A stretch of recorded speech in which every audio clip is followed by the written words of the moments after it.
کیا ہر شوگر کے مریض کو ایسپرین، جس کو بلڈ تھنر بھی کہتے ہیں، دی جاتی ہے؟ کیا ہر شوگر کے مریض کو ایسپرین لینی چاہیے؟ آج ایک بہت ہی اہم سوال پہ ہم بات کریں گے۔ اکثر ڈاکٹرز اور اکثر شوگر کے پیشنٹس ایسپرین لے رہے ہوتے ہیں اور ان کو دی جاتی ہے۔ تو اب کویسچن یہ آتا ہے ہمارے کئی ڈائبیٹک پیشنٹس کی طرف سے کہ ڈاکٹر صاحب ہمیں بھی شوگر ہو گئی ہے، کیا ہم بھی ایسپرین لینا شروع کر دیں؟ یہ کیوں لی جاتی ہے؟ دیکھیے دوستو، جو ایسپرین کا انٹیک ہے یا جو ایسپرین ریکمینڈ کی جاتی ہے ڈائبیٹک پیشنٹس کو، وہ ہر شوگر کے مریض کو ایسپرین نہیں دی جاتی۔ صرف ان لوگوں کو ایسپرین دی جاتی ہے جن میں کوئی خطرہ موجود ہو۔ کس چیز کا خطرہ؟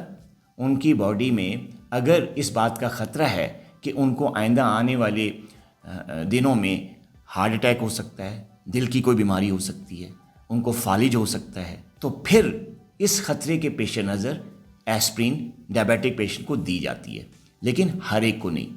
ہر ایک کو ڈاکٹر سے جب چیک اپ ہوتا ہے کسی ڈائبیٹک پیشنٹس کا، ڈاکٹر اس بات کی اسیسمنٹ کرتے ہیں کہ اس پیشنٹ میں آئندہ زندگی میں دل کی بیماری کا، ہارٹ اٹیک کا اور فالج کا کتنا خطرہ موجود ہے۔ اور اگر ایسے ڈائبیٹک پیشنٹس جن میں دل کی بیماری کا یا فالج کی بیماری کا خطرہ موجود ہوتا ہے، تو پھر ڈاکٹر جو ہیں وہ ایسپرین ایڈوائز کرتے ہیں، خاص طور پہ ان پیشنٹ میں جن کی عمریں 45-50 سال سے زیادہ ہیں۔ ینگ لوگ جن کی عمریں 45 سال سے یا 40 سال سے کم ہیں اور ان میں کوئی خطرہ نہیں ہوتا کسی بھی قسم کی دل کی بیماری کا یا فالج کا، تو ان کو ایسپرین نہیں دی جاتی۔ کیوں نہیں دی جاتی؟ اگر ایسے مریضوں کو ایسپرین دی جائے تو ایسپرین کے کچھ سائیڈ ایفیکٹس ہوتے ہیں۔ جب ایسپرین دی جاتی ہے یا ایسپرین لی جاتی ہے تو اس کا ایک سب سے بڑا سائیڈ ایفیکٹ ہوتا ہے بلیڈنگ کا، اور جسم میں کہیں بھی کسی بھی جگہ بلیڈنگ ہو سکتی ہے، خون بہہ سکتا ہے۔ ایک تو یہ خطرہ ہوتا ہے۔ دوسرا ایسپرین لینے کا جو سائیڈ ایفیکٹ ہے وہ ہوتا ہے کہ وہ معدے کی بیماری کرتی ہے، معدے کا السر کرتی ہے، اور جو لوگ کنٹینیوسلی ایسپرین لیتے ہیں بغیر کسی وجہ کے، تو ان کا معدہ خراب ہو جاتا ہے، تیزابیت ہوتی ہے، السر بن سکتا ہے۔ تو اس خطروں کی وجہ سے یا ان سائیڈ ایفیکٹس کی وجہ سے ہر پیشنٹ کو ایسپرین نہیں دی جاتی۔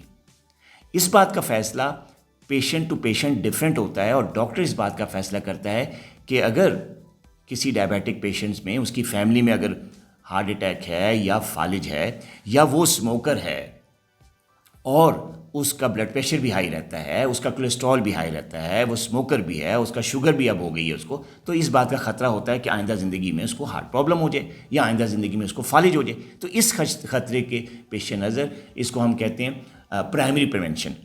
تو اس پرائمری پریونشن کے لیے ہم ایسپرین دیتے ہیں۔ لیکن اگر آپ اسموکر نہیں ہیں، آپ کی ایج بھی 50 سال سے کم ہے، آپ کی فیملی میں بھی کوئی ہارٹ کا پرابلم نہیں ہے، آپ ایکسرسائز بھی کرتے ہیں، آپ کا کولیسٹرول بھی نارمل ہے، تو پھر ایسپرین آپ کو نہیں دی جا سکتی۔ صرف اور صرف خطرے کے پیش نظر ڈاکٹر اسیسمنٹ پہ منحصر ہے کہ آپ کو ایسپرین دی جائے یا نہ دی جائے۔ ایک بات دوسری ہے کہ وہ پیشنٹس جن کو خدا نخواستہ کبھی ہارٹ کا پرابلم ڈائبٹیز کے ساتھ یا ڈائبٹیز سے پہلے یا ڈائبٹیز ہونے کے بعد ہو چکا ہوتا ہے، کسی بھی قسم کا ہارٹ اٹیک یا کسی قسم کا ہلکا پھلکا ان کو جو ہے فالج ہو چکا ہوتا ہے، تو ان میں ضرور ایسپرین دینی چاہیے، کیونکہ جب ایک دفعہ ایک چیز ہو جائے تو پھر آئندہ زندگی میں دوسرے اٹیک کا خطرہ موجود ہوتا ہے، جس کو ہم کہتے ہیں سیکنڈری پریونشن۔ تو سیکنڈری پریونشن پہ بھی یہ ایسپرین دی جا سکتی ہے۔ تو پرائمری پریونشن اور سیکنڈری پریونشن پہ ایسپرین دی جاتی ہے، لیکن اس کی اسیسمنٹ ڈاکٹر کرتا ہے۔ ہر ڈائبیٹک پیشنٹ کو ایسپرین لینی نہیں چاہیے۔ اپنا بہت خیال رکھیے گا۔ اللہ حافظ۔